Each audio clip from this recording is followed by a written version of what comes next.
প্রায় ৯,৫০০ এর বেশি মার্কিন বোমা নিষ্ক্রিয় করার দাবি করেছে ইরান। সামরিক অঙ্গনে তৈরি হয়েছে নতুন আলোড়ন। ইরানের উত্তরাঞ্চলের জানাজান প্রদেশে অভিযান চালিয়ে বিপুল পরিমাণ অবিস্ফোরিত বোমা, রকেট ও ক্ষেপণাস্ত্র শনাক্ত করে নিষ্ক্রিয় করেছেন দেশটির বিপ্লবী গার্ড বাহিনী IRGC। ইরানের সামরিক সূত্রের দাবি, যুক্তরাষ্ট্র ও ইসরায়েলের সাম্প্রতিক হামলার সময় ফেলা ৯,৫০০ এর বেশি ছোট আকারের বোম ব্লাস্ট উদ্ধার করে নিরাপদে ধ্বংস করা হয়েছে। শুধু তাই নয়, IRGC আরও জানিয়েছে তারা ৩টি মার্কিন বাংকার বুস্টার বোম ধ্বংস করেছে এবং আরও একটি অক্ষত অবস্থায় উদ্ধার করে সংশ্লিষ্ট কর্তৃপক্ষের কাছে হস্তান্তর করেছে।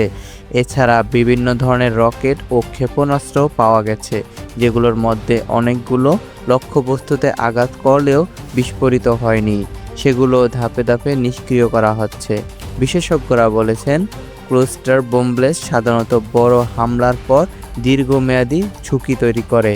এগুলো কৃষি জমি, বসতি এলাকা এবং গুরুত্বপূর্ণ স্থাপনায় ভয়াবহ বিপদ ডেকে আনতে পারে।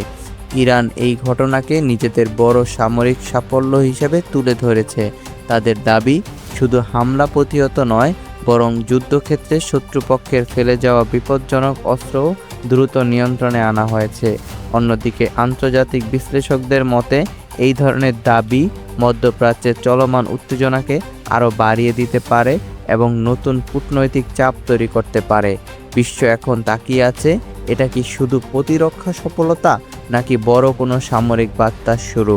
এখন আন্তর্জাতিক আপডেট পেতে আমাদের সাথেই যুক্ত থাকুন এবং আমাদের চ্যানেলটি লাইক, কমেন্ট এবং সাবস্ক্রাইব করে পাশেই থাকুন। ধন্যবাদ।